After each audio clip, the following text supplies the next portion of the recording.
Связано с тем, что с завтрашнего дня и до следующей пятницы я, скорее всего, не буду проводить вебинары. И поэтому я решил завтрашний день провести сегодня, потому что важно быть с вами, и мне хочется это делать. Ну что ж, сегодняшний, я долго думал сегодня, какой бы такой вебинар провести для того, чтобы учесть сразу две задачи тех людей, которые являются моими слушателями и подписчиками моего канала, а также учениками моей эзотерической школы Кайлас. И вот такая вот тема. Я сегодня попросил свою семью, чтобы они написали вопросы, которые могут интересовать, и попросил людей, чтобы написали под моим вот этим микровидео, давайте напишите свои вопросы и так далее. Ну и очень такие повторяющиеся вопросы были, знаете, ну оно и понятно, какие вопросы могут быть у человека, когда там денег не получается зарабатывать, в семье кто-то пьет, это же такие основные вопросы. И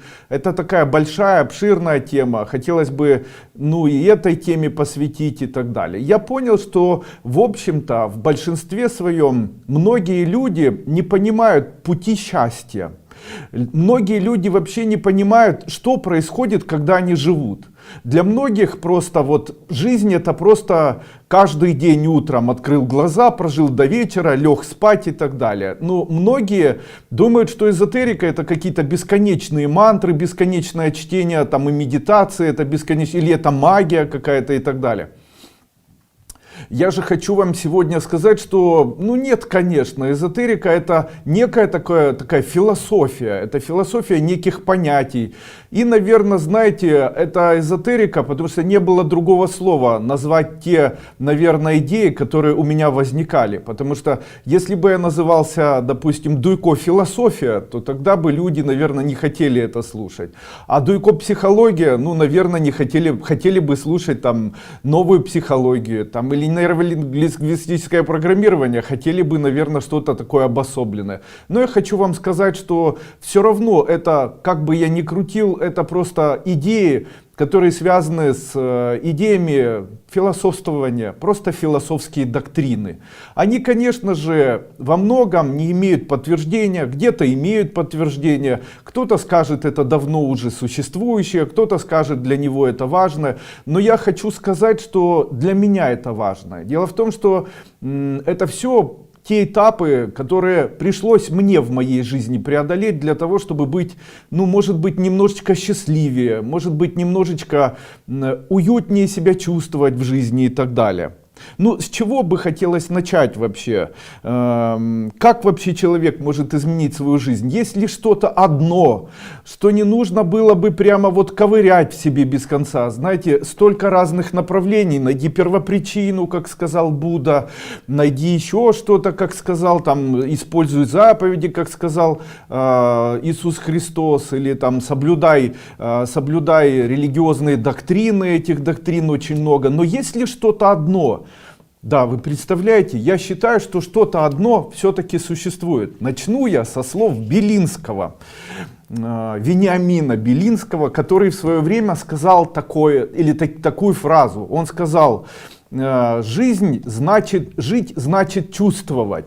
Об этом сказал еще и Горький, то есть он повторил фразу Вениамина Белинского. Максим Горький сказал в «Старухе из Ергели», или повторил эти слова: жить это значит чувствовать. А Шолохов в своей книге «Тихий дон» тоже это повторил. А тут вот такой вот вопрос сразу же возникает. Друзья мои, а что же это такое чувствовать? Скажите мне, чувствовать это все-таки глаголы или существительные, или это рефлексы? Что такое чувствовать вообще? Как мы или чем мы чувствуем?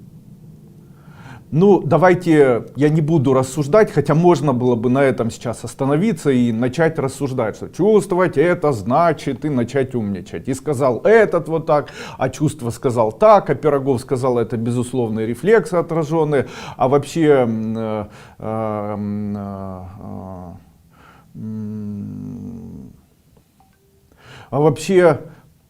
Эммануил Кант сказал о том, что чувство это там тоже что-то сказал и так далее. Ну, давайте не будем рассуждать, что это. Каждый, наверное, найдет свой индивидуальный вот такой макет или маркер своих собственных чувств и, скорее всего, будет придет вот к такому мнению. Скажите мне, можно ли сказать, что мы чувствуем на протяжении дня? Конечно, жизнь есть чувство. Тогда можно ли сказать, какие у нас чувства? Можно, это чувство любви, чувство нелюбви, чувство ненависти, эмоции, рефлексы, вызывающиеся каким-то опытом, который у нас есть. А можно ли разделить два типа чувств, которые в нас или в нашем теле появляются? Конечно, это на чувства, которые называются нравящееся чувство, и чувства, которые можно назвать ненравящимся. Таким образом, можно сказать, что чувства, которые возникают у человека, они могут человеку нравиться и могут не нравиться. Вот это да, это уже открытие. Так как если наша жизнь — это школа, в которой человек должен обучаться и чему-то научить свою душу, то обучение и без выводов просто невозможно. Так вот люди и живут. Они живут, и в их жизни происходит накопление того, что им нравится, или того, что им не нравится. А теперь как бы мой эзотерический вывод, вот, который у меня давно уже появился. И я вам хочу сказать, это авторская методика, Дойко можно ее назвать. Так вот, чем больше у вас чувств, которые вам нравятся, тем больше вам будет нравиться ваша жизнь. Дело в том, что это такая вот особенность, которую сегодня можно рассмотреть. Все религии говорят о Боге и говорят, что необходимо к Нему стремиться. И говорят, что, допустим, все религии говорят, что если ты будешь стремиться к Богу, и после того, когда попадешь в рай, то когда ты попадешь в рай, и тут хочется сказать, когда я попаду в рай, я буду чувствовать? И мне говорят, ну, конечно, что же значит человек без чувств? Хорошо. В тот момент, когда я попаду в рай, какие у меня будут чувства? И мне говорят, они сделают так в раю, что твои чувства тебе понравятся. То есть можно условно сказать, что я, когда попаду в рай, то мне будут нравиться те чувства, которые возникают у меня, правильно? Тогда можно сказать, что живущий человек, живущий через принцип того, что ему нравится, или возникают чувства, которые ему нравятся, двигаются на пути духовного развития. Ведь это же правильно? Ну, скорее всего, да. Потому что жизнь — это большая драгоценность и так далее. А теперь вот давайте рассмотрим вот такой вопрос. Смотрите, от чего человек может... Как мы вообще живем? То есть можно сказать, что мы живем следующим образом. Мы просыпаемся, и здесь у нас начинается выбор. Мы можем себе говорить мысленно или вслух слова «мне нравится» и «мне не нравится». То есть «мне нравится» приводит к тому, что чувства накапливаются позитивные, «мне не нравится», что чувства появляются негативные. И вот как происходит. Вот смотрите, люди стремятся к Богу. И человек, который живет и говорит, мне нравится, я там встала, мне нравятся вот те люди, которые рядом со мной, мне нравится там еще что-то. Если человек говорит, а мне не нравится, человек, что не идет к Богу, вот можно меня спросить. Нет, конечно, он помогает себе сделать жизнь так, чтобы она ему нравилась. Чем он помогает себе? Принимает алкоголь. Когда человек принимает алкоголь, то ему начинает жизнь нравиться. То есть фактически можно сказать, что человек хочет принять алкоголь и хочет принимать наркотики. Для чего? Чтобы ему начала жизнь нравиться. То есть он приходит к тому, что его начинает эта жизнь удовлетворять. У него появляется желание. А вот почему алкоголики пьют? Тут такой вопрос. Сразу же я хочу сказать такой совет или сразу же такой ответ. Вот смотрите, как все устроено. Допустим, я живу и целый день произношу себе, мне нравится там теплая одежда, мне нравится вот эта женщина, мне нравятся мои дети, мне нравится мой дом, мне нравится там еще что-то.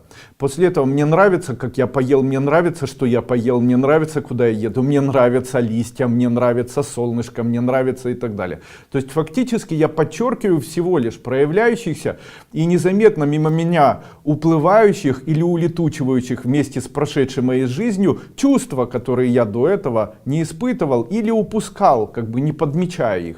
Но зато, когда человеку начинает что-то не нравиться, то это выглядит так. Смотрите, как это омрачает человека.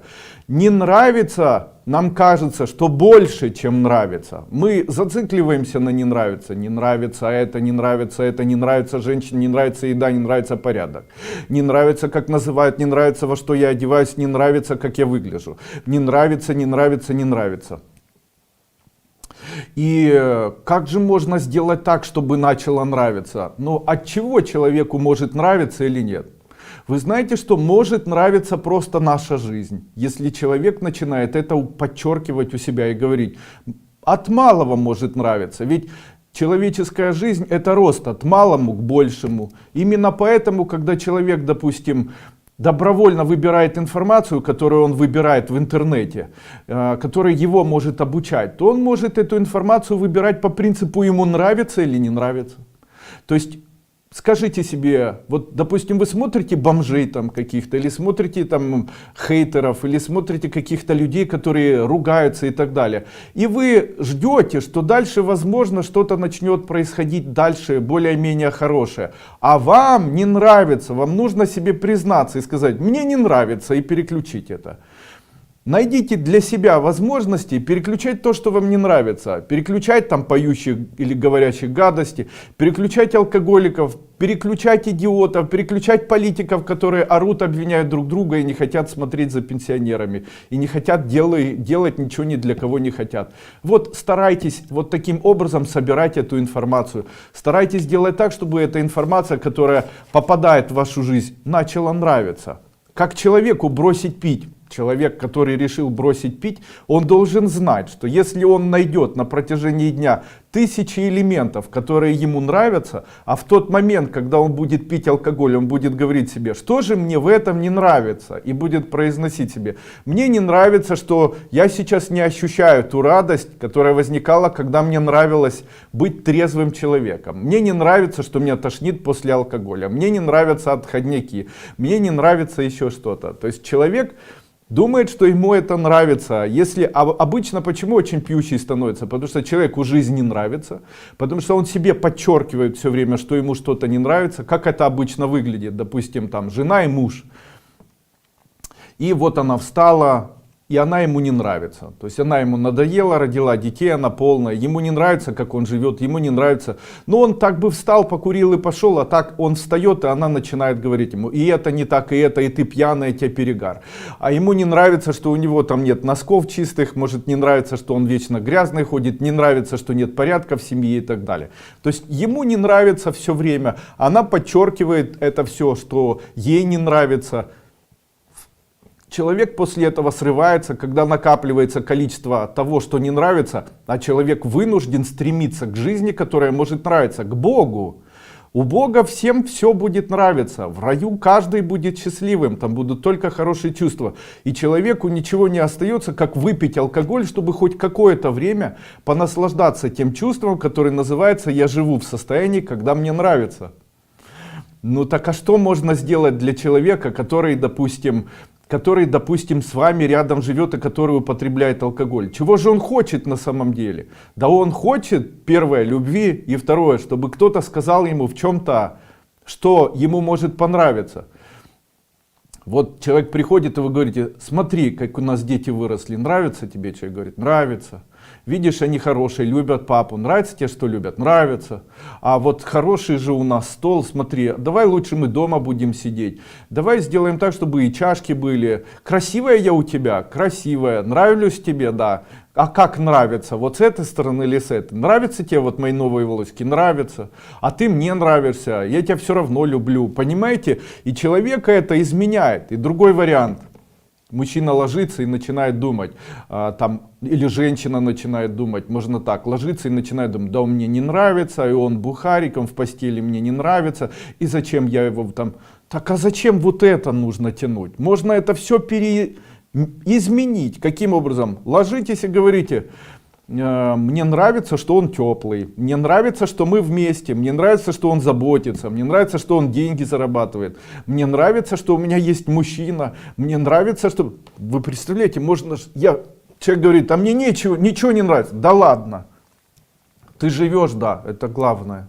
Ты живешь, тебе нравятся твои ноги, да, а могло бы их не быть. Сегодня я общался с женщиной, которой завтра или послезавтра отрежут на фоне нейропатии нижней конечности стопу, на фоне сахарного диабета второго типа. И вот она говорит, правильно вы говорили, Андрей Андреевич, несколько лет назад, что я должна исключить глюкозу, алкоголь и углеводы из своего рациона. Но я этого не сделала, никак не могла справиться с собой. Ну вот ты не могла справиться, кушала сладкое, а теперь тебе придется прощаться с ногой. Но нравилась тебе нога? Да, но ты же не замечала эту ногу. А можно же было говорить, что мне нравится нога, мне нравится вторая нога, мне нравится, что я живу, мне нравится, кому не нравится, у того нет вкуса. То есть вот таким образом.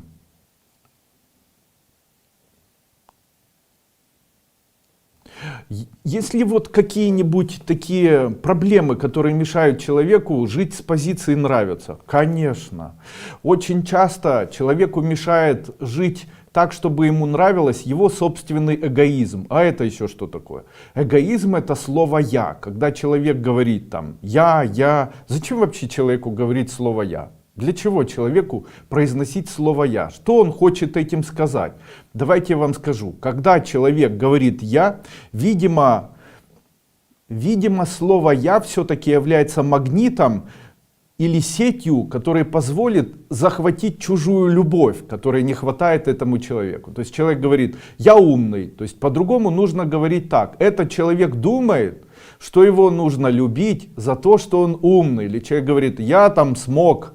То есть человек произносит «меня нужно любить вам, уважаемые господа, за то, что я смог». Или «я взрослая уже». То есть меня можно любить исключительно только за то, что я уже взрослая.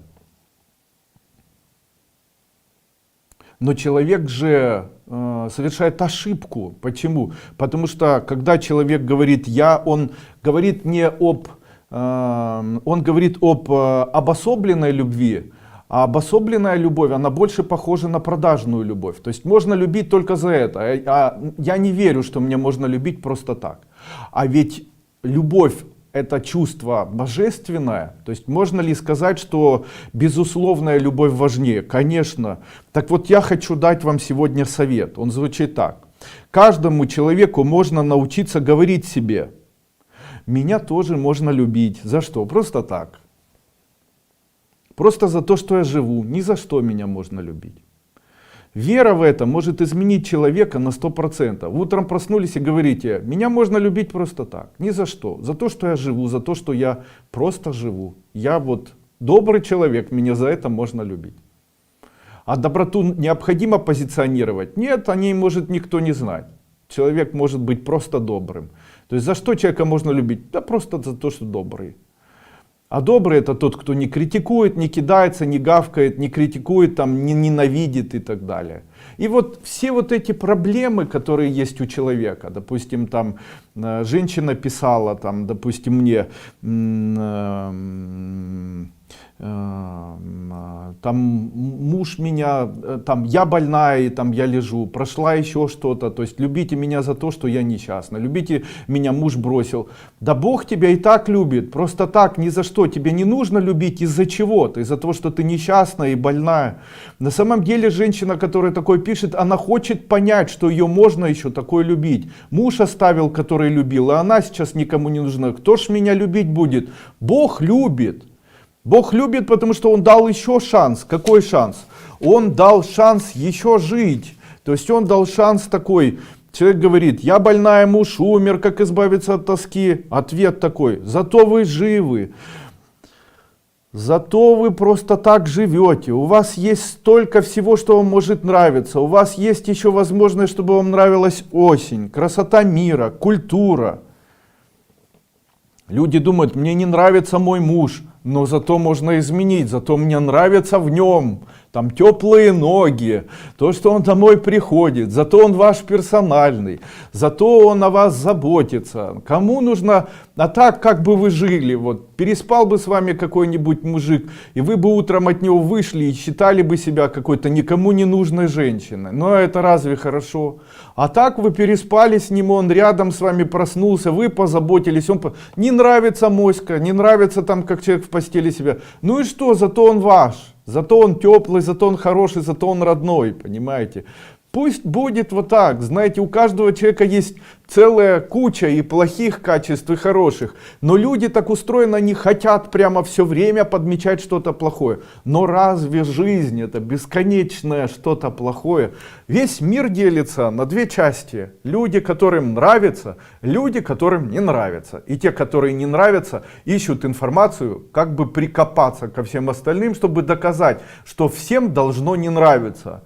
А есть другой тип людей, как я. Мне нравится, и я ищу все объяснения себе того, что может нравиться еще что-то. Как я изменял семью, там, не нравится там что-то. Я говорил, мне нравится зато вот это, мне нравится зато вот это. Не такая квартира, зато в ней тепло, зато не одиноко, зато я могу здесь переночевать.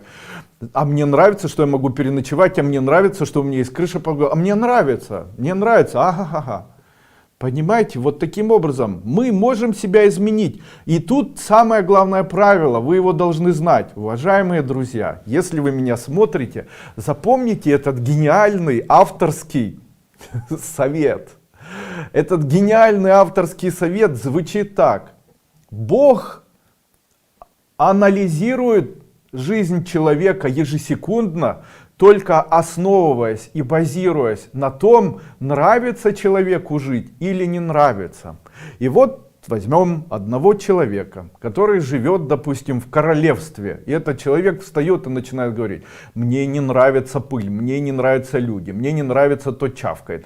А я такая-то, а вы не такие, мне это не нравится. Мне не нравится президент, мне не нравятся люди, мне не нравится, что они говорят, мне не нравится, как поют, ветки не нравятся и так далее. Вот этот человек, несмотря ни на что, находясь в очень хороших условиях, будучи вот таким букой, этот человек пропадет. Почему? Он заболеет. И второй человек: мне нравится это, мне нравится это, мне нравится это. А может ли нравиться что-то плохое? Да, может нравиться. Может нравиться что-то плохое, что людям всем остальным приносит зло какое-нибудь. Именно это и объясняет, что многие подлецы, которым просто нравится быть подлецами, негодяями, эти люди доживают до преклонного возраста и умирают, в общем-то, счастливыми и богатыми. Но дело в том, что это особенность такая. Где же справедливость? Справедливость перерождения, справедливость, когда человек попадет и предстанет перед Божьим судом, вот кто в это верит и так далее. То есть справедливость, поверьте, есть. Справедливость, поверьте, есть. Она просто может быть не показана на примере жизни одного человека. Но я говорю, что мы можем уже прямо сегодня уже использовать данный механизм. Человек, который болеет, которому плохо, у которого все очень плохо. Этот человек должен сосредоточиться и находить для себя возможности, находить для себя тенденции, которые помогут ему справиться с тем, что ему нравится. Нравится, я себе нравлюсь, кому не нравится, того нет вкуса. Меньше говорить я и тыкать всем, как это должно быть. Не быть тем человеком, который прямо за идею свою или за свою прямо, основное желание твое какое? Мое основное желание доказать всем, что жизнь плохая, она мне не нравится, и я желаю, чтобы это всем не нравилось. И я это докажу. И после этого вот такой человек, мужчина или женщина, начинает всем доказывать вокруг, что жизнь это полная ерунда, и что вокруг всем должно не нравиться, что всем вокруг должно быть плохо, и он это сейчас всем докажет. Зачем? Проснулся ребенок, он покушал. Ему все равно, в какие его штанишки одели. Ему все равно даже, что он покушал, если честно. Поверьте мне, ему так нравится, если мама с папой друг за дружкой там и обнялись, и поцеловались, и это все на глазах. Потом папа посадил на шею и отнес в садик. И потом ему нравилось, он игрался там с детьми, потом пришел домой, ему нравится там, что родители. И вторая история. Утром встал в лакшери, каких-то одеждах, няньки и так далее. Вышел, тут мама с отцом орут друг на друга, мат через мат и так далее. На него никто не обращает внимания, кричат, знаете. После этого посадили его в какую-то машину, чужой дядя отвез его в садик. После этого он целый день расстроенный, потому что перед глазами у этого ребенка мама с папой, которые непонятно почему на него не обращают внимания, орут друг на друга, как бешеные с вытаращенными глазами. Где у кого лучше жизнь? Скажите, как эта карма сложится для человека? Посмотрите, это же очевидно, почему обычный человек, живущий обычной жизнью, не может этого всего увидеть. Ведь это ж так логично и это ж так понятно. Это ж так логично и так понятно. Одних людей, которым не нравится и которые доказывают всем, что нельзя жить, чтобы нравилось. Я вообще сейчас новости смотрю, которые похожи на какие-то сплетни ужасов. Смотрю фильмы, которые похожи на какие-то сплетни ужасов. Смотрю вот на это все. Вот, и иногда у меня возникает такое ощущение, что люди, которым очень не нравится эта жизнь, которым очень не нравятся те люди, которые вокруг них находятся, они пытаются всему миру доказать, что ни у кого нет шанса жить так, чтобы нравилось в жизни. Нельзя тебе нравиться, весь мир ерунда. Нельзя нравиться. Как же тебе нравится, когда всем не нравится? И газ дорогой, и украинцы тупые, там, и русские там, войну ведут, и политики там негодяи и так далее. И там везде несправедливость, везде это. Но так об этом и так все знают. Зачем об этом говорить? То есть зачем они это говорят нам? Как сказал в свое время Успенский. У каждого слова есть свое значение. Зачем? Это, знаете, как ребенку, допустим, сказать, ты живешь не с своей мамой и с папой, они тебя усыновили. Скажите, зачем эти слова сказаны ребенку? Так, чтобы мама и папа не знал. Чтобы что было у ребенка? Чтобы ему что? Жизнь не нравилась. Чтобы он считал, что жизнь это плохо, и у него начинает появляться то, что ему не нравится. А тете что от этого? Потому что ей уже жизнь не нравится. Таким образом, мир людей, которым все не нравится, и которые готовы сделать все, чтобы вокруг всем не нравилось, они ставят для себя знамена тех людей, которые готовы с пеной у рта, со слюнями, в волосах идти доказывать всему миру, какой мир плохой, какой он гадкий и как должно всем не нравиться. Прямо доказать. Прямо доказать, забрать шанс, забрать возможности, забрать у людей прямо последнюю надежду увидеть хоть что-то прекрасное. Дали тебе жизнь, живи. Сначала будет нравиться малое, потом будут нравиться среднее, потом будут давать большее, а потом будет совсем все прекрасно. А люди живут, мне нравится, но только если будет как я хочу.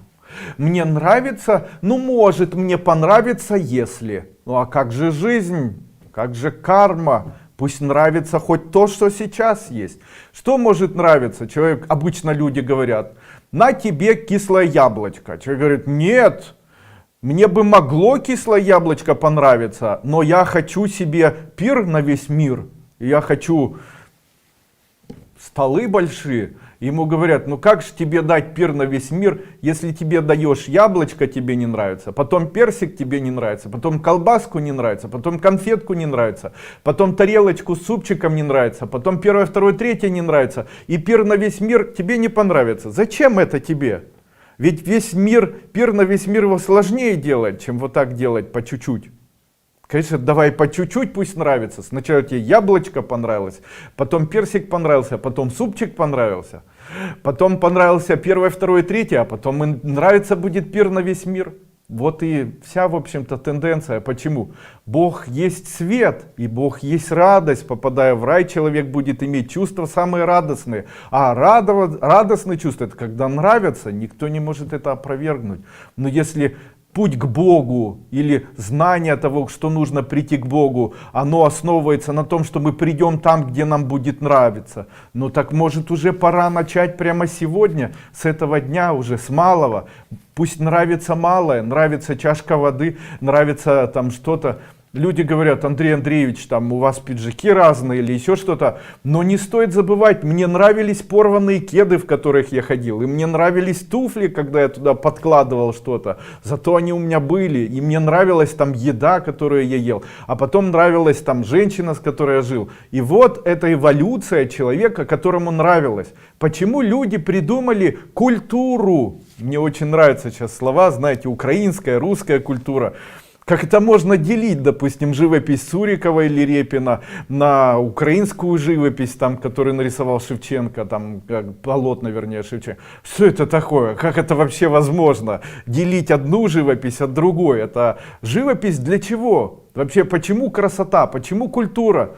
Потому что мажорные мелодии, потому что вот помните, там Моцарт, веселая, мажорная музыка, праздник, всем все нравится и так далее. А потом куда это скатилось? Минорная, там и сизый полетел по лагерям, давайте пострадаем вместе со мной и так далее. То есть страдальческая музыка, мучащая, мне не нравится, я стремлюсь, пусть эта жизнь скорее закончится, все вокруг очень плохо, мне... Так а что ж будет хорошо, если даже малое не нравится, если уже все не нравится? Такой весь в большинстве своем мир люди отодвинулись от культуры, им не нравится музыка, им не нравится живопись, им не нравится жизнь, им не нравится, как они живут, и они думают, мне будет хорошо, если у меня будет это. Не будет. Почему? Я знаю тысячи случаев таких. Прям тысячи случаев, когда как был букой маленьким, без денег, потом вырос и остался букой, только с деньгами бука. И все вокруг должны страдать. То есть вот у человека есть деньги, есть возможности, есть жена красивая, все есть. Нет.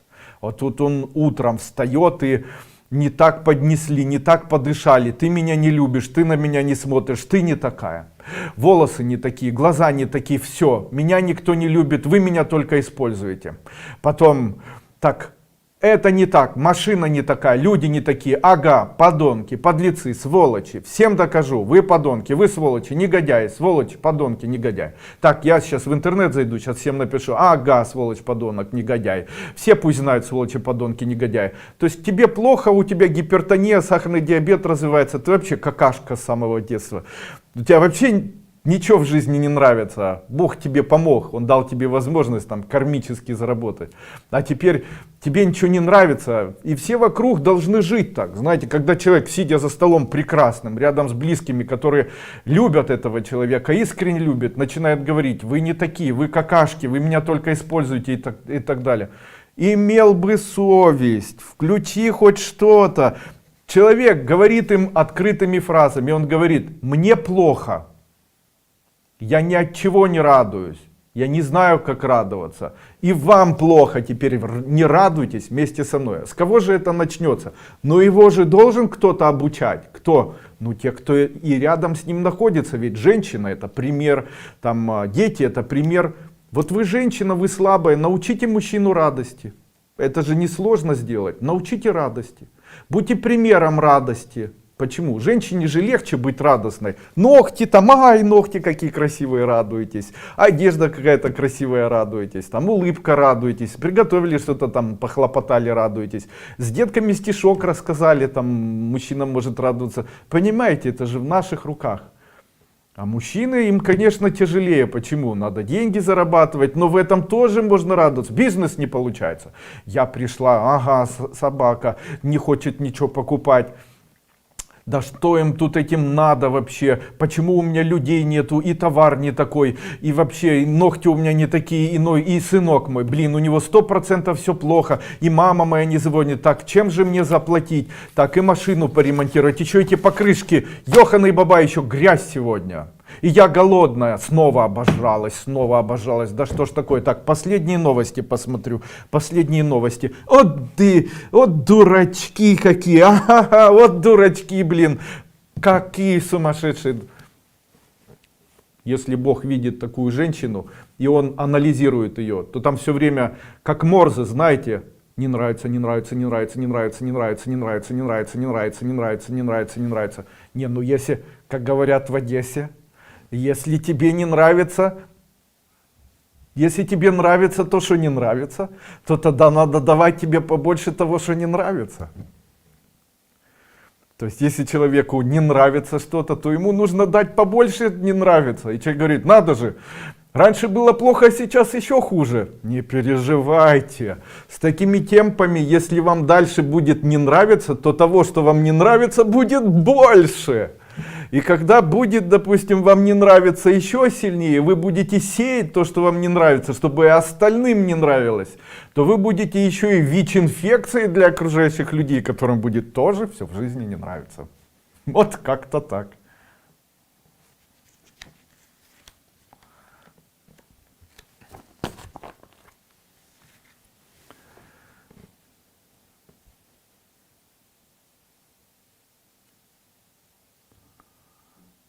А скажите, вам вообще нравится то, что я говорю? Ну, на этом тема не нравится, нравится закончена. Такая вот она интересная получилась, вроде бы. Давайте ее еще раз прочитаю. Итак. Белинский сказал, жить это означает чувствовать. Горький в Старухе Изергилищу сказал, Шолохов в Тихом Доне. А что это обозначает чувствовать? Это существительные глаголы или рефлексы. Ну давайте не будем рассуждать, что это. Каждый найдет свой индивидуальный ответ.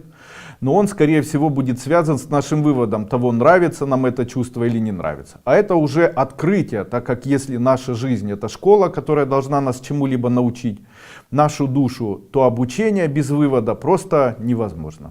Так вот, и живем нам, чтобы нравится или не нравится. А теперь мой эзотерический вывод. Чем больше человеку чего-либо не нравится, тем лучше чего-либо нравится, вернее, тем лучше его жизнь. Все религии, говоря о Боге, говорят, что необходимо к нему стремиться. И когда спрашиваешь, а что будет с ними, когда они в рай попадут или к Богу попадут, отвечают, мы думаем, что там, когда ты туда попадешь, будет что-то, что тебе очень понравится. Ага, тогда человек, живущий через принцип «мне нравится», двигается на пути духовного роста. Скорее всего, да, жизнь ведь это большая драгоценность. А если не нравится, человек идет не к Богу? Нет, конечно. Он помогает себе алкоголем, который может помочь ему сделать так, чтобы жизнь нравилась. Кстати, как человеку бросить пить? Проговаривать себе, мне нравится это, мне нравится это. А воспитание алкоголика приводит лишь к тому, что ему еще больше начинает не нравиться что-то в жизни. Если что-нибудь, что может помочь человеку, это желание, чтобы ему что-то нравилось в жизни. Да, конечно, это внутренний эгоизм, это желание говорить слово «я». Зачем человеку говорить «я»? Но, видимо, слово «я» является своего рода ловушкой, способной захватить чужую любовь. Все же хотят, чтобы их любили. Поэтому человек себя придумывает, что он произносит «я такой», а фактически говоря, меня можно любить исключительно за это. Тем самым совершает ошибку, продавая свою любовь. А ведь любовь, она может быть божественной, то есть безусловной. Каждому человеку можно научиться говорить себе «меня можно любить» и просто так, ни за что. Когда мужчина, допустим, говорит «вот ты меня не любишь», что ему нужно сказать в этот момент? «Я тебя тоже люблю». Скажите своему ребенку, у которого депрессия, «я тебя тоже люблю». Скажите себе в зеркало, «я тебя тоже люблю». От чего депрессия возникает? Почему панические атаки, депрессивные эпизоды? Потому что вы смотрите то, что вам не нравится. Живете, потому что вам не нравится. И у вас нет все, вам не нравится. Вам не нравится. Вам не нравится это, не нравится это, не нравится это, не нравится это. Но вы же это купили за свои деньги. Своими силами заработали. Вы выросли, вам помогли родители. Хватит обвинять, хватит страдать. Хватит смотреть гадости, глупости. Хватит смотреть гадости в этих тиктоках, инстаграмах. Хватит завидовать, нервничать, что у вас нету. Хватит по поводу политиков. Хватит слушать эти безумные новости. Сколько можно жевать эти прививки.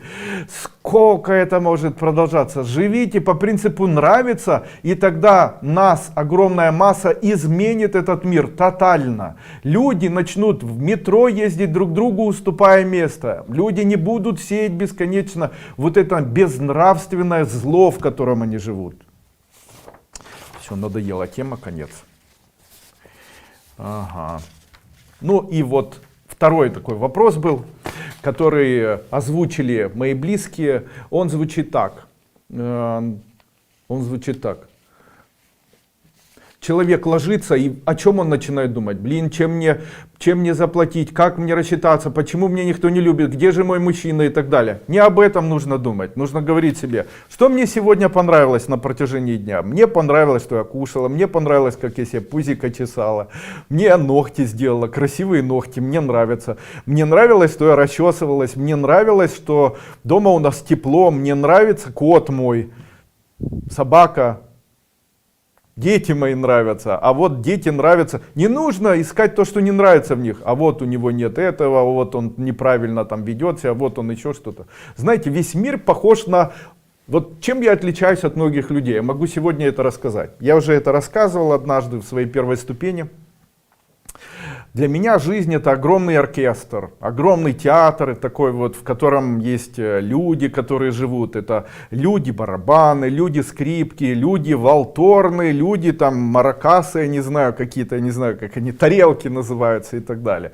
И вот эти люди, они создают оркестр. Это оркестр — наша жизнь, знаете. И вот есть зрители, которые создают музыку, есть те люди, которые находятся, вернее, есть те, кто выступает, создает музыку, есть те люди, которые слушают эту музыку там, и так далее. Ну и это театр такой, вся наша жизнь, театр, ну, было по-другому, да. И в этом всем, допустим, такая сценка. Есть целая группа людей, которые смотрят и которые могли бы радоваться. И они хотели бы радоваться, но у них глаз нет, носа нет. У них рук нет, которыми можно хлопать, рта нет, чтобы прокричать, что нравится, а есть только попа и газы. И вот они послушали, всем нравится, но кто-то начал хлопать, а нравится, ура, нравится. А кто-то тужился и испортил воздух. Ну вот такая, собственно говоря, и вокруг происходит петрушка. Почему? Ну, в общем-то, теперь вам и все и понятно. Знаете, когда я смотрю на людей, когда я смотрю на вот это, на то, что люди создают, знаете, люди говорят, нет культуры. А кто тебе мешает развиваться? Смотри картины, смотри полотна, развивайся в этом направлении. Что, мешает кто-то кому-то читать? Нет культуры у кого? Вот я иногда спрашиваю, человек говорит, нет культуры. Вот мне вчера очень хотелось сказать, а что в вашем понимании культура? Там какие-либо стихи, знаете, или там, что в понимании культура для человека? Культура — это что? И после этого, знаете, вот очень интересный разговор был у меня вчера с композитором, который в филармонии работает. И он говорит, культура, украинская культура. Я говорю, а что это такое? Ты мне можешь сказать? Я очень хочу это услышать. Ну это... Ну что это? Ну ты что, не читал? Не, ну я читал. Но разве можно культуру отделять от культуры другой? Почему эта культура, она должна быть радостна? А почему культура? Что такое культура? Культура — это когда ты посмотрел на полотно и тебе это нравится. Когда ты слушаешь музыку и тебе это нравится. Когда это не вызывает у тебя страдания. Когда это не огорчает тебя и не заставляет страдать на второй день. А это и есть культура. Когда ты читаешь стихи, они тебе нравятся. Когда это создает у тебя чувство, которое тебе нравится. Когда есть мажор, когда есть вдохновение, когда есть полет, когда есть муза, когда есть желание, это все создается от того, что жизнь нравится. Сейчас прекрасное время, сейчас на улице осень, сейчас на улице листья разные, а ведь многие же этого не замечают. А многие бегут домой, потому что у них есть только 3 задачи. Знаете, есть такой анекдот. Ребенок подходит к папе и говорит, папа, что такое красивая жизнь? Он говорит, красивая жизнь — это когда едешь не на работу, а едешь делать бизнес свой. А утром выпиваешь бокал шампанского, едешь на дорогой своей машине, и тебя дома встречает прекрасная женщина. Он говорит, папа, а как мы живем? Ну а мы живем так, ситро, метро и твоя мама. Ладно. И вот, очень часто я говорю о том, что я разбираюсь в фэншуе. И говорю там о васташастру и так далее. Ну и вот сегодня я подготовил вот такую информацию, написал ее на 2 листах. Почему я решил это сделать? После такой серьезной темы необходима тема, которая бы разбавила эту серьезность философствования бесконечного и привела бы нас к тому, чтобы мы получили какие-нибудь такие, может быть, несерьезные знания, но вы знаете, данные знания, они очень парадоксальны. Я объясню вам почему. Вы знаете, я знаю очень много людей, которые, допустим, много очень знают всего. Они очень хорошо разговаривают. Они прямо очень-очень хорошо что-либо друг другу доказывают. Но стоит этим людям начать что-то делать, и у них ничего не получается. То есть такой умный, тогда что такой бедный? Вот там, вот это горе луковое, там, горе Николай Маг, который начал говорить о том, что мальчик, который зажирел, говорит о том, что я жирный. Но я могу ему сказать, этому горе луковому магу, о том, что я на протяжении года без диет похудел с 117 до 95. А это, извините, 22 килограмма. Доказательство. Берете ровно год назад мое видео, где я там говорил о программировании 2020, предновогодний вебинар, и смотрите на ширину моего лица там и сейчас. Знаете, то есть о том, что там он занимается целительством, ему нужно очищаться, он часами этим занимается. Послушайте, друзья мои, давайте я открою вам глаза. Я занимаюсь целительством, едя, если можно так говорить, прямо в автомобиле, и за 3 минуты убрал у 50 тысяч людей, которые просмотрели это видео, головную боль и множество заболеваний, которыми они больше болеть никогда не будут. И мне после этого не было ничего. Я себя чувствовал как всегда. То есть я после этого занимался своими делами, и на меня это никак не сказалось. Потому что у меня был марафон, я приехал на марафон, потом занимался своими делами, занимался марафоном, занимался остальным. По поводу эзотерики, я считаю, что настоящий пример эзотерики — это мужчина, у которого хорошая семья, у которого хорошие дети, у которого который выглядит хорошо и здорово, и который имеет еще и хороший бизнес, и этот человек достаточно богатый. Та-дам.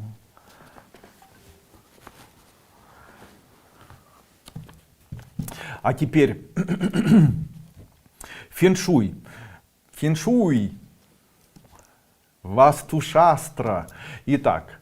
Конечно же, я хочу сказать, да, у многих людей получается делать бизнес, открыли завод, он не работает. Все ломается, ничего не получается и так далее. Оказывается, все было сделано не по фэншую. Почему? Знание вот этих вот нюансов, о которых я сегодня скажу. А вот эти знания, их можно было бы продать, кстати. Сделать семинар. Здесь на полсеминара бы хватило, знаете, можно было бы это все продать. Но видите, я же не без конца зарабатываю на людях деньги. Видите, вот сделал вот такой семинарчик, сейчас я его вам прочитаю. И вы можете это использовать. Я выбрал самые важные темы на те вопросы, которые вы ответили. Вернее, которые вы мне задали. И постараюсь на эти вопросы все ответить. Ну что, начнем. Итак, чтобы в доме был порядок и хорошие энергии, на главной двери снаружи или в середине нужно нанести 3 изображения. Это символ Ом, это символ Тришула и символ свастики. Так говорит Васту-шастра. Следующее.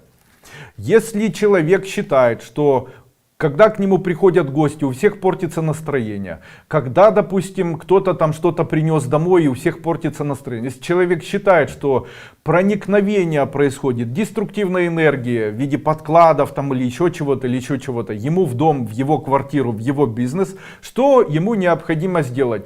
Я вам расскажу. Необходимо взять из чистого серебра, попросить у ювелира, чтобы сделал ниточку. И эту ниточку или эту полосочку, даже небольшой кусочек, можно 5, 7, 10, 15, 30 сантиметров, прибить или приклеить к нижней части входной двери. К нижней части входной двери. После этого, кто бы ни заходил в вашу квартиру, ваш бизнес, и кто бы ни проходил через ваш бизнес, не сможет вам сделать энергетически и физически ничего плохого. Легко это все? Да, видите. В одном из углов разместите сушеный красный перец. Тогда все будут работать и исчезнет лень в семье. Возьмите сушеный красный перец в стручках, пробейте его, сделайте из него вот такой вот, как это называется,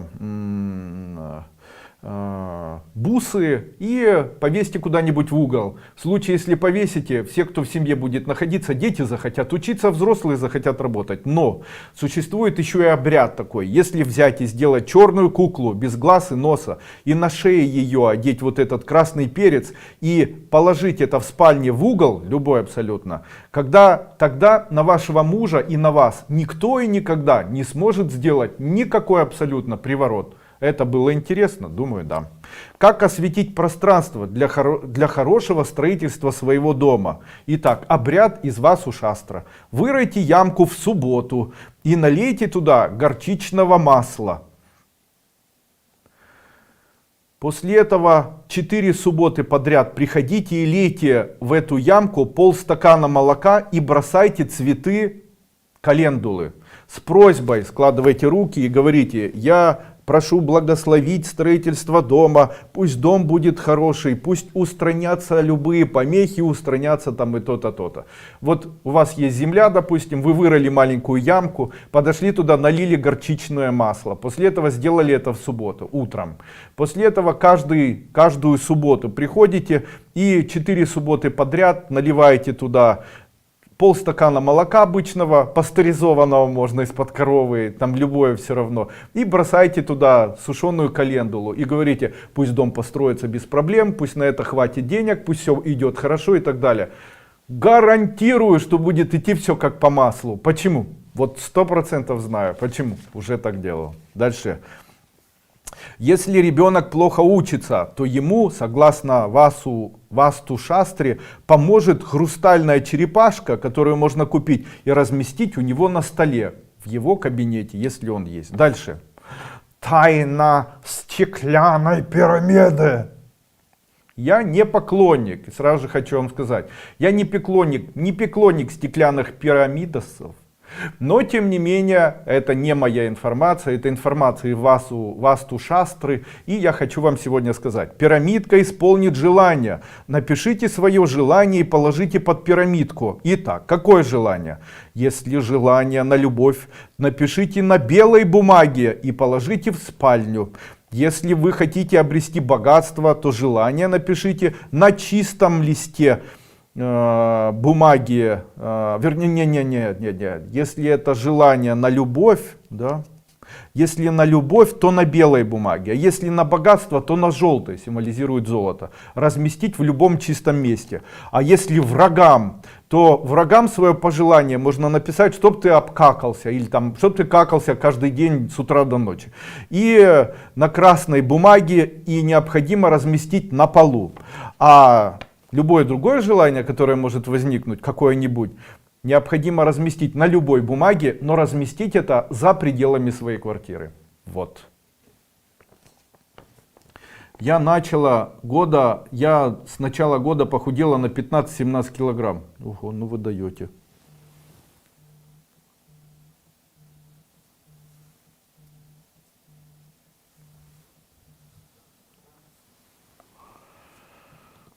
Дальше.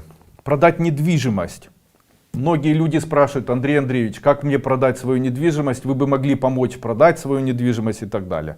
Итак, ответ звучит так. Продать недвижимость. Для этого вам необходимо найти любых 5 морских ракушек. Какие угодно, где угодно покупайте, с любого моря подойдут. Главное, чтобы они были не пластмассовые. Итак, найдите 5 морских ракушек, сделайте в них дырочки и оденьте на черную нить. Сделайте это в воскресенье в виде колье. После чего выйдите в воскресенье же на дерево, которое называется акация, и каждый день приходите к этому дереву, где висит вот эта ракушка, ну или это ожерелье с ракушек, и выливайте 50 граммов масла в корень. И сделайте это от воскресенья до воскресенья. От воскресенья до воскресенья сделайте, на протяжении следующей недели 100% продадите все, что захотите. Делал ли я так? Да. Получилось? Да. Купил ракушки в Одессе, прям в коробочке такой, сделал дырочки. После этого сколько там ракушек должно быть? Целую гирляндочку. Не надо большие, можно маленькие. Далее. Какие дни благоприятные? Очень часто люди спрашивают. Ну вот давайте я вам скажу. Дни благоприятные в любом году звучат так. Для открытия любого бизнеса благоприятные дни. Двойка, тройка, пятерка, семерка, десятка, 11, 12, 13. И дни такие: понедельник, среда, четверг, пятница. Итак, вы хотите открыть бизнес в понедельник. Смотрите, а у вас понедельник 4, понедельник, допустим, 6, понедельник 8. Нельзя открывать. Но зато у вас может быть среда 3. И откройте в среду 3. Вот как этим пользоваться. Итак, для открытия бизнеса 2, 3, 5, 7, 10, 11, 12, 13 и соответствуют дни: понедельник, среда, четверг, пятница. Если у вас же очень крупный бизнес, какой-то гениальный, большой, вы собираетесь открыть, я не знаю, там отель, огромный ресторан, продуктовый супермаркет, то для вас хорошо дни 2, 3, 5, 7, 11, 4 и 13. А дни среда, четверг и пятница. Но если у вас есть судебное дело, то вам необходимо делать подавание на суд, или там идти на суд, или там какие-нибудь иски писать в дни 3, 5, 8, 10, 13 и 15. И больше всего к этому подходят дни воскресенье, среда и пятница. Дальше. Как осветить, допустим, завод, отель, чтобы он процветал? Обряд, который я вам сегодня подарю, он действительно очень эффективный, хоть и смешной. Итак, нужно прямо там, где у вас строится завод, магазин и так далее, выбрать какой-нибудь угол или фундамент и так далее. И там выкопать ямку, насыпать туда 100 граммов черного сухого кунжута. И полстакана любого масла, можно оливкового, ну можно просто пачку масла купить сливочного.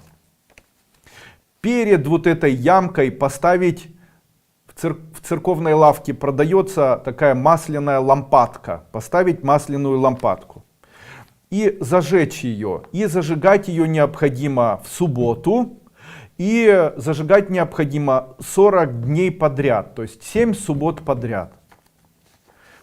После того, когда закончилось 7 суббот подряд, на последнюю субботу необходимо масляную лампочку эту опустить в ямку и засыпать навсегда грязью или даже забетонировать, пусть она там сгниет.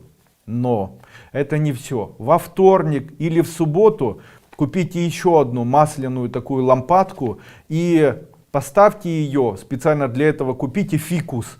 И поставьте ее рядом с фикусом, чтобы он периодически, такая лампадка рядом с фикусом горела. В сам же фикус можете лить чайной ложечкой по чуть-чуть молока с медом, или молока с сахаром, или молока со специями.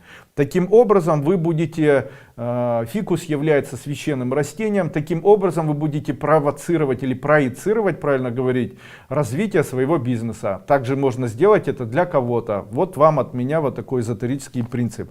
Также хочу вам посоветовать. Если у вас нет совести, если у вашего мужа нет совести, если у вашего ребенка нет совести, то поставьте у изголовья этого человека или в комнате, где вы спите, фикус.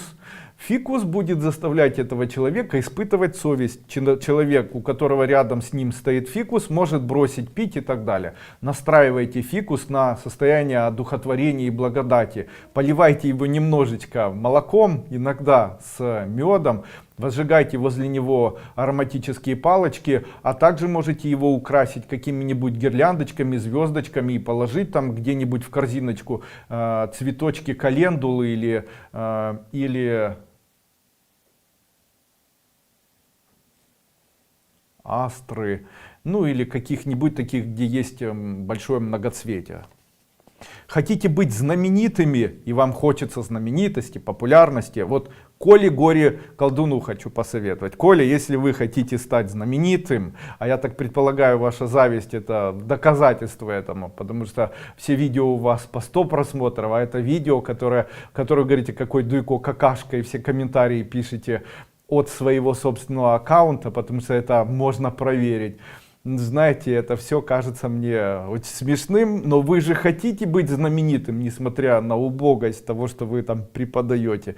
Ну и хотелось бы вам дать совет такой. Возьмите свою фотографию и приклейте ее на южной стороне своей квартиры. Разместите это фото в красной рамке. Тогда к вам на канал будут добавляться люди и захотят у вас обучаться. Наконец-то, хоть чему-то там, хиромантии, которую вы считаете которую, вернее, преподаете. А я ее считаю тоже хорошей наукой. Если вы хотите процветания компании, то на южную сторону и стену в офисе можете свою фотографию, название компании, но только ее необходимо оформить в светло-зеленую или розовую рамочку. На южной стороне эту надпись прицепите. Дальше. А вы знаете, что очень часто через туалет, который находится у вас в бизнесе, в офисе или еще где-то, особенно в доме, попадают некие сущности энергетические, которые называются лилит. И также сущности энергетические, которые называются духи. Вот такие духи, это духи, которые живут в закрытых помещениях зловонных, зловоний и так далее. И вот такие духи, они могут очень влиять на мальчиков, на мужа, они могут влиять на мальчика, у мальчика может появиться желание какое-нибудь сексуальное, что ему не нужно, у мужа какой-нибудь там задачи, которые ему не нужны, знаете, там рассматривать других женщин и так далее. Вам же это не нужно, что нужно сделать? Аннулировать это несложно, положите в туалете тарелочку и положите на тарелочку несколько серебряных или золотых монеток, ну можно серебряных, обычные серебряные монетки. Хочу сказать, серебряные это монетки, сделанные из серебра. Также это монетки обязательно должны быть отчеканенные. Именно поэтому не подходят, допустим, медали серебряные, не подходят серебряные украшения, серебряная цепочка. Нет, только серебряные монетки. Купите серебряные монетки в интернете, одну-две, положите, поставьте горшочек в туалете рядом с унитазом где-то и положите туда серебряную монетку. Дальше, через туалет ответил. Дальше, а вы знаете, если вы хотите быстро для другого человека или в офисе где-либо почистить помещение и почистить именно место туалета, читайте в этом помещении мантру Хрим. Ее необходимо прочитать 108 раз. 108 раз на 3 недели очищает туалет, ставит таким образом защиту. Также символ санскритский Хрим можно нарисовать и положить где-то с унитазом рядом. Также можно на пластике там нарисовать или какой-нибудь нарисовать символ Хрим и его прицепить где-то для того, чтобы он висел. Можно на двери нарисовать символ Хрим, тогда духи будут заперты, они проникнуть в помещение к вам через дверь, на которой нарисован символ Хрим, не смогут. Кстати, после нанесения символа Хрим и после размещения серебряных монет в туалете перестает плохо пахнуть. А для многих людей это существенная проблема, особенно тех, кто живет в старых домах, хрущевках и так далее. Ничего сделать с этим не могут. Дальше. Не цепляйте картины с бурными потоками воды в квартире и избегайте в своем бизнесе фонтанов. А если уже нужен вам фонтан какой-либо, то обязательно сделайте его так, чтобы он был в медном основании. Потому что вода обычно смывает успех. Этого делать не нужно. Дальше, для магазинов. Мой совет. Вход в магазин должен смотреть на восток, запад и север. То есть вы будете выбирать, с какой стороны вам нужно зайти в магазин, то у вас вход в магазин должен смотреть на восток, на запад и на север. Неблагоприятно, если выход из магазина смотрит на юг. Дальше. Директор должен сидеть лицом к северу или востоку. Дальше. Вода должна находиться, которую пьет он из баклажки, в восточном направлении. Сейф необходимо ставить в северном направлении. Дальше. Аквариум это хорошо, но запомните, если вы заходите в свою квартиру, то никогда не ставьте аквариум, чтобы он находился по правую руку от входа. Тогда будет это губительным. Он должен всегда находиться по левую руку от входа. Также очень хорошо для денег, чтобы рыбок было 9, не меньше. Ну и не больше, по идее, тоже. Не держите дома не идущие часы.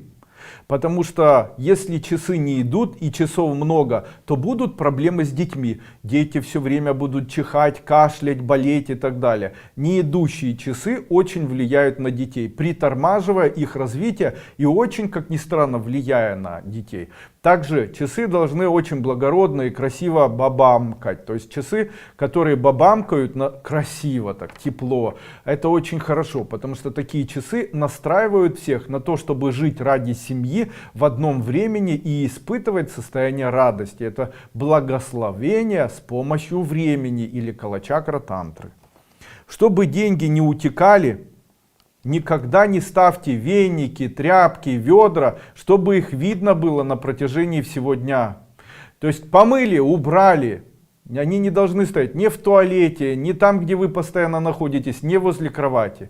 Также вот эти веники, которые возле двери ставят, которыми там заметают и так далее, переворачивают и так далее. Уберите, этого не нужно ничего делать. Такие веники ничего хорошего в дом вам не приведут, а вот несчастье может произойти. Хотите разорвать отношения, дарите другому человеку мылящие приборы, ножи, ножницы, стрелы, копья, мечи. Все это может увеличить разрыв вас с этим человеком. Хорошо в офисе иметь статую слона, деревянной лягушки и лошади. Есть такие лягушки, которые так делают трык-трык с деревянной палочкой.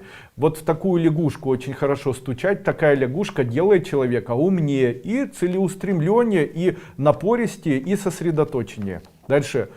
Лучшее размещение бизнеса — это там, где вход на юг, и этот вход на юг — это вход для денег. Север важно, чтобы доверяли. А это вам не надо. Если есть комнаты, где вам плохо, положите на полочку деревянную бамбуковую флейту. Очень хорошо возле постели положить деревянную бамбуковую флейту. Еще ее хорошо вот так вот красной ниточкой вокруг обвязать.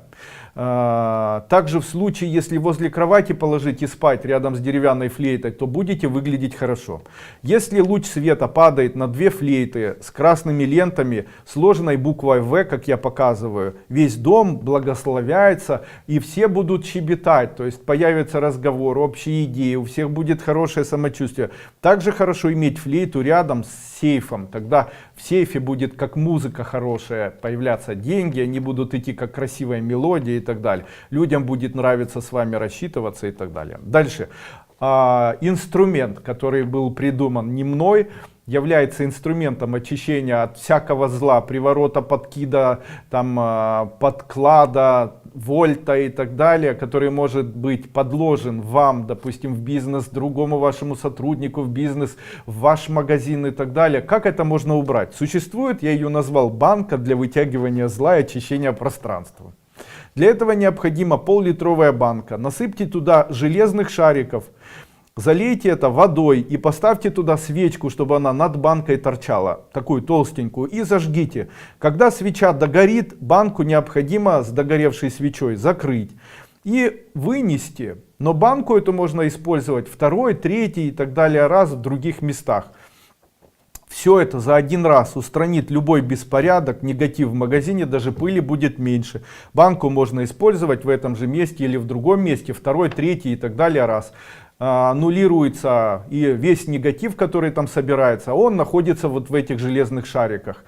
Если выбросить свечу и после этого там поменять воду и вновь воду долить, а железные шарики там останутся и так далее, можно использовать бесконечно. Железные шарики, которые там лежат, их в дальнейшем необходимо там через год, 2, 10 лет, 50 лет, подшипники, да, их необходимо вынести куда-нибудь в лес, вырыть ямку и закопать, для того, чтобы никто не мог прикоснуться к тому, что там накоплено на этих шариках. Железные шарики будут являться в этом случае магнитом, который способен очищать пространство.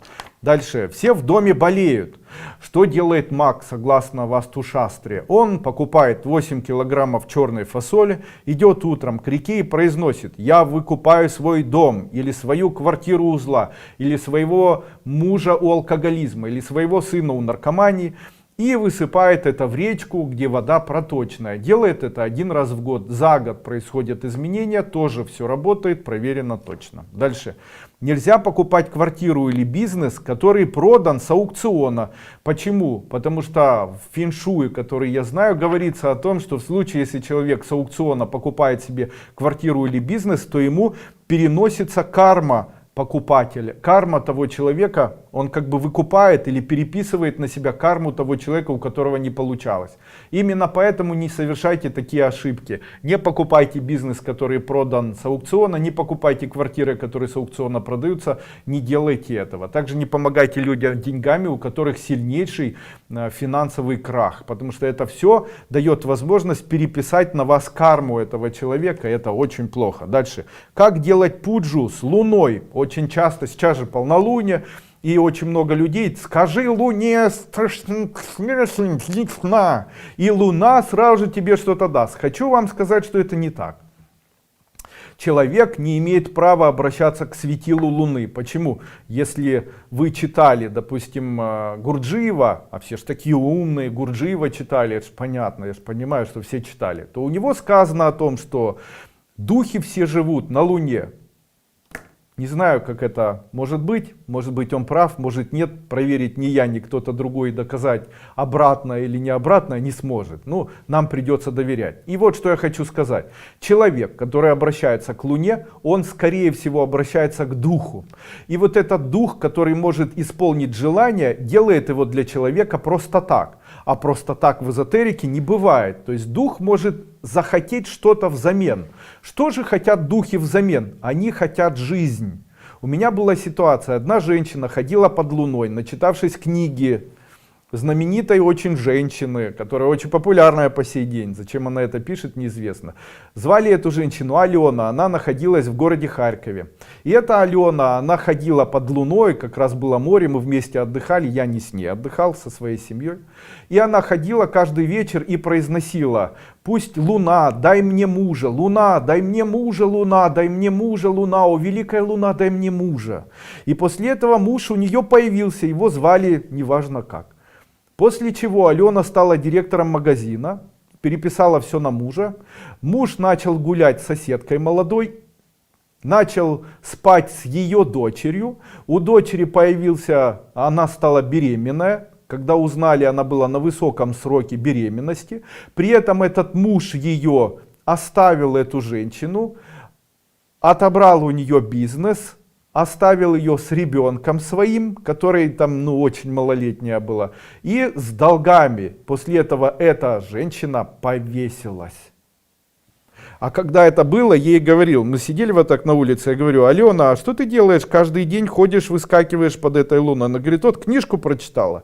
И там в книжке сказано: попроси у Луны, Луна все тебе даст. Я тогда сказал: не надо, потому что то, что даст Луна, это даст дух, а он взамен заберет самое дорогое. Оно тебе надо? Она говорит: ой, Андрей Андреевич, это не первый случай. Итак, а можно ли что-то делать с Луной? Таки да. И что же можно делать? Если вы хотите что-либо попросить для себя, мужа, или еще что-либо, денег, или совести, или красоты, то вы должны сделать вот что. Вы должны в ночь, когда полнолуние, поставить чашку такую, в которой должна быть сварена и выложена каша очень вкусная, рисовая на молоке. Обязательно украсьте фисташками, так чтобы прямо вот очень хотелось ее съесть. И после этого поставьте ее так, чтобы на нее луна светила. На следующий день не просите у Луны ничего, не говорите ничего, не нужно там: Луна, дай мне и так далее. На следующий день занесите эту кашку там, или возьмите эту кашку и в определенное время утром с 7 часов до 8 часов 20 минут со словами: скоро, пусть скоро у меня появится то-то, то-то, съешьте эту кашку, обязательно наслаждаясь. И тогда это у вас под воздействием силы, которая будет создавать облучение вот этой Луны, это свершится.